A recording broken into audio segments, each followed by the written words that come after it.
I am Dr. Kim Sage. I'm a licensed clinical psychologist. Welcome to my YouTube channel. I am so glad you're here. Today's video is about the trauma type called the fight response. And if you want to just kind of get right on board, go back and check out this video I posted just yesterday, really just laying the groundwork for what do I mean by trauma type. We're going to go through this next week, all of the trauma types, and at each video's end, we'll talk about how to kind of work on that trauma type. The idea is that all of us have some go-to trauma types if we have more childhood, trauma, and that people who have these types of complicated childhoods, we tend to be less flexible and more rigid, and we have our one or two trauma types, and then we have our backup trauma types. And so my goal is for you to also be able to identify what your trauma type is at the end of this series, and then to have access to some ideas and tools to make it to kind of help it, to kind of feel less triggered and to be more flexible in life, right? Also, really quickly, if you're new here, please consider subscribing and clicking the bell, and that way you'll get notified when I post new videos. And also, please check out my really flagship course on how to heal and deal with borderline and or narcissistic parents, often also, I believe, described which fit the category of emotionally immature parents. That's a very extensive course on helping you deal with all of the wounds, understanding these disorders, understanding yourself, and really developing the tools to heal. And then 2 more courses down below on helping you deal with your childhood and understand what happened to you, and how to lovingly learn to reparent yourself, and how profoundly important that is to living outside of that trauma brain.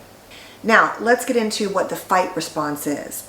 The fight response is unconsciously driven by the belief that power and control can create safety, kind of like keep abandonment or abandonment feelings at bay, and make us feel more secure. And don't forget that the trauma types are fight, flight, freeze, fawn, collapse and submit, and attach, cry out for help. And this one, really the fight response, is really our attempt to not have to deal with our feelings of abandonment and anger, and really use anger, I should say. And oftentimes people who have this as their main trauma type might be contemptuous of others, they might be intimidating and shame others. They really learn that being angry and powerful and controlling and rageful and scapegoating other people, that is somehow what they had to do to survive. And so they have decided that that is also a way to get power, and maybe they watched a caregiver do that.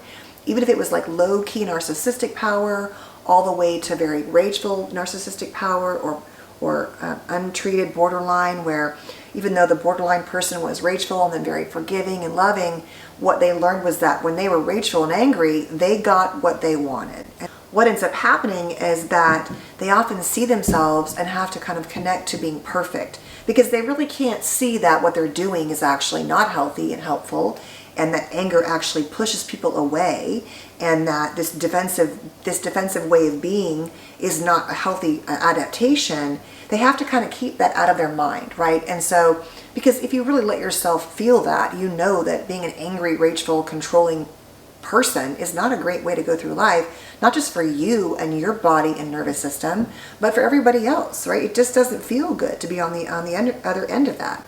But you might see very powerful people, you might see very sociopathic people.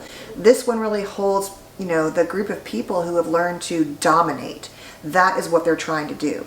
And oftentimes you can see a very, common narcissistic presentation here, where they lack self-awareness, they lack insight, they believe that, being the best is the only way to be, that they will take other people down to get there, all in the service of managing their own deep fears inside around abandonment and not being safe and things like that. And so they're always seeing, everyone's issue as everyone else's issue, right? The issues we have are not my fault, they think. They're your fault. And they don't understand that they're trying to get unconditional love this way, but what they're really doing is sabotaging intimacy and connection. And this unrealistic demand to have their unmet childhood needs met actually destroys any real possibility of true connection and intimacy. And so they have these distortions, and the fight distortions are to connect I have to control. And to be safe, I have to rage. And by the way, these are all the things I'm mentioning are from Pete Walker's book called Complex PTSD, From Surviving to Thriving. And the bottom line, though, is if you can think about what I just said, is that control and rage are kind of their first response to really whenever they feel unsafe, abandoned, alienated, or whatever. I'm going to grab my book real quick. So you can see that if their go-to is control and rage, what a difficult dynamic that creates, right? That is really going to do the opposite of what they want. But intimacy, don't forget, is always a fear in any of these more rigid defense postures, these trauma type responses. And so intimacy is terrifying. So, you know, even if they think they want it, they're really pushing it where they're not going to get it because they're so controlling and intense and all of that. And it just doesn't feel good. And at the same time, we are often, you know, longing for that connection.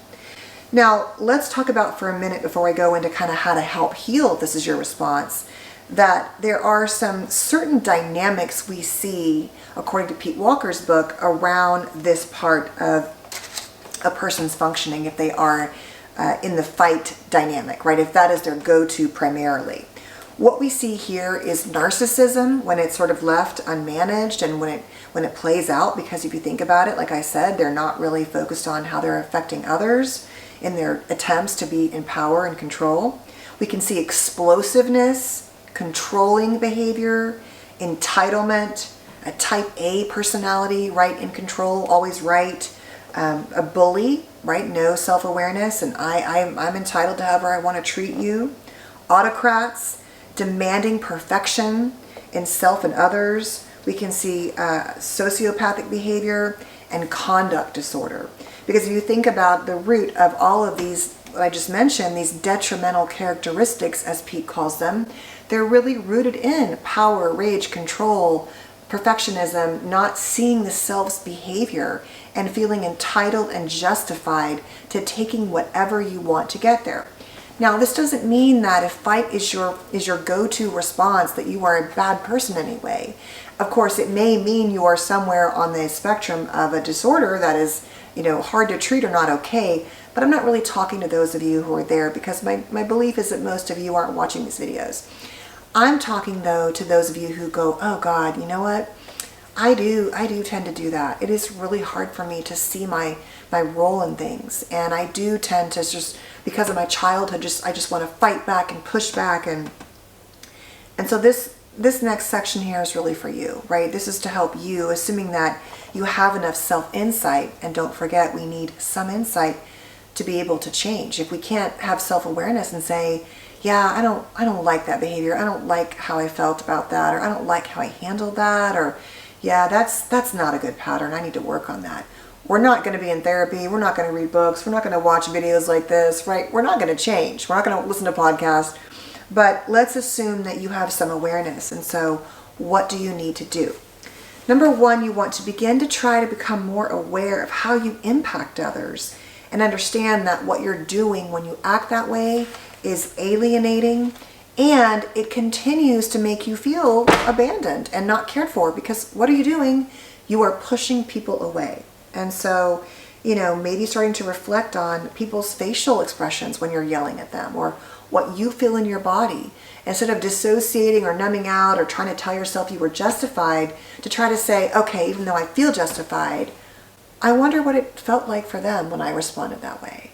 I wonder what their position might be, and to try to see from another lens what they might feel or think or believe. Number two, to learn to take time outs and try to recognize when you're triggered. This is really paying attention to your body cues. Oh, when I get angry, my chest starts to pound, or my forehead hurts, right? To try to ideally get in front of that before you rage and before you get mad, to try to calm and soothe and slow down, to learn to pace, like I always say, and pause, to think, you know what, I'm just going to stick a pin in this, I'm going to wait for a while, and then I'm going to come back to it later, because right now I'm super triggered and this is not a good time to address these issues. Or if you did do something like that, to learn to repair and own your behavior and say, you know what, I'm really sorry I did that, that wasn't okay, I will work on that. And that's another skill, but it is important. Number 3, to learn, and Pete talks about that what you're so mad about isn't the world and everyone else necessarily. Is that the anger is really needs to be placed on your caregivers, on your childhood, onto what happened to you. And that's a whole process to work and deal with that. We don't want you to live in that anger either. But you are reenacting that anger and that trauma every time that you dominate and control and rage and get mad and hurt someone else. And you're also truly hurting yourself, like I said. Number 4 is to understand, like I said, that you are sabotaging your own attempts to heal your abandonment and alienation and needs for intimacy.